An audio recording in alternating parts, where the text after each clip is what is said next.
Chapter 9. The Fall the World Inverted. Gravity claimed us both. My hand shot to my belt even as we plummeted, fingers finding the grappling gun Dick had insisted I carry. "You'll need it eventually," he'd said during training. "Gotham has a lot of high places." I fired upward. The magnetic hook caught a support beam with a metallic thunk. The line went taut, jerking me hard enough to steal my breath. I swung wide, my shoulders screaming in protest as momentum carried me toward the facility wall. Jack Napier wasn't as fortunate.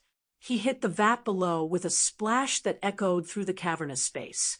The chemical pool glowed, an unnatural greenish-white under the emergency lights, its surface churning where he'd broken through.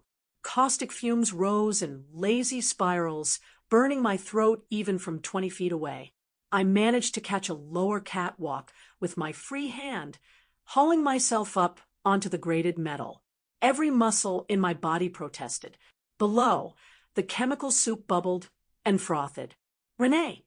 Bruce's voice crackled with urgency. "Status report." "Alive," I gasped, unhooking the grappling line. Napier went into one of the vats. I don't see him surfacing. Those chemicals are highly corrosive, if he's been submerged for more than 30 seconds. Bruce didn't finish. He didn't need to. I stared at the churning pool, waiting for a hand to break the surface, for Jack to emerge gasping and burned. Nothing, just those terrible fumes, and that sickly glow. "I have to check on Eckhart," I said, forcing myself to move. "He's been shot." I climbed back up, muscles trembling from adrenaline crash. The lieutenant lay where I'd left him, one hand pressed weakly to his chest wound. His breathing came in shallow gasps. "Napier," he wheezed when I knelt beside him. "Where?" "In the chemicals. He's gone." I checked his pulse, thready but present. "Don't talk. Help is coming." "Deserved this." Blood flecked his lips. "I was dirty. Took Shrek's money. Napier's too.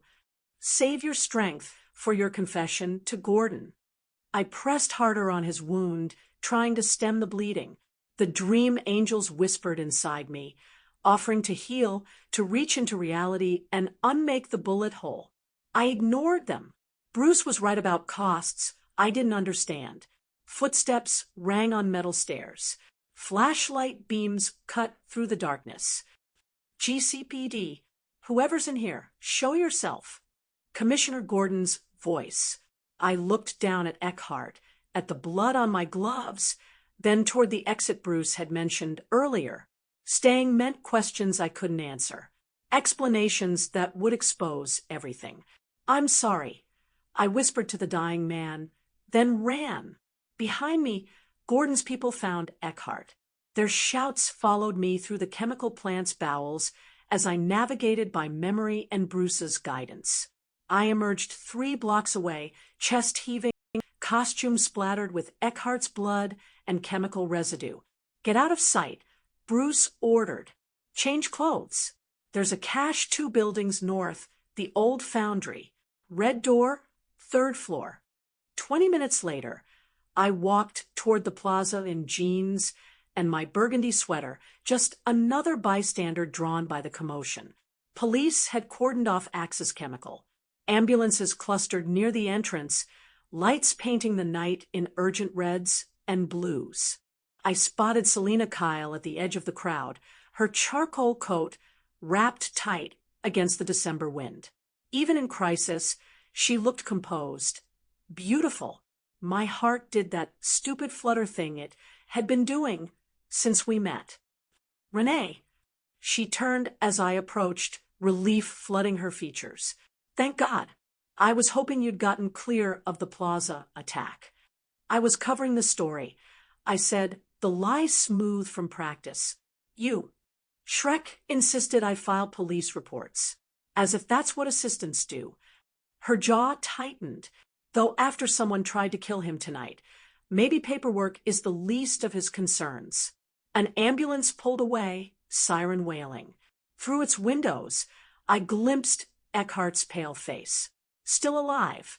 For now. This city is getting worse, Selina said quietly. Every day more violence, more fear. Sometimes I think about leaving, starting over somewhere safe. Something in her voice made me look closer. Her blue eyes held exhaustion deeper than one traumatic evening could explain. The weight of invisible burdens. But you don't leave, I said. No, I don't. She studied me, with an intensity that made my skin warm despite the cold. Why don't you? You're young, talented. You could work anywhere. Because I made a promise. Because this city needs protectors. Because leaving would mean abandoning everything Bruce built. Someone has to tell the truth, I said instead. Document what's happening. Hold powerful people accountable. Like Shrek. Especially like Shrek.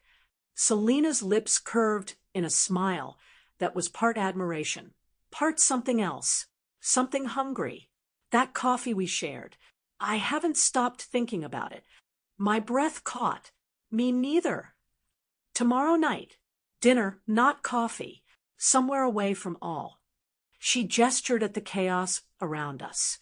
This, every rational part of my brain, screamed warnings. Selina worked for the man I was investigating. Getting involved complicated everything. Bruce would disapprove. Dick would call it a distraction. But Selina was looking at me like I was something precious and rare, like she saw past the reporter facade to the woman underneath. When was the last time someone had looked at me that way? Yes, I heard myself say. Tomorrow. Absolutely. Her smile widened, dimples appearing in her cheeks. She squeezed my hand, brief, electric contact, then headed toward a waiting taxi. I watched her go, my heart racing faster than it had during the entire fight with Napier. Bruce, I said softly, don't start. His sigh filled my ear. I wasn't going to say anything. Liar. Fine. Just. Be careful, Renee. In all things. I looked back toward Axis Chemical, thinking about Jack Napier disappearing beneath those poisonous chemicals. About Eckhart's confession. About the Red Triangle Gang and Shrek's schemes, and all the darkness gathering in Gotham's corners. Careful, I murmured. Right, I'll add that to the list.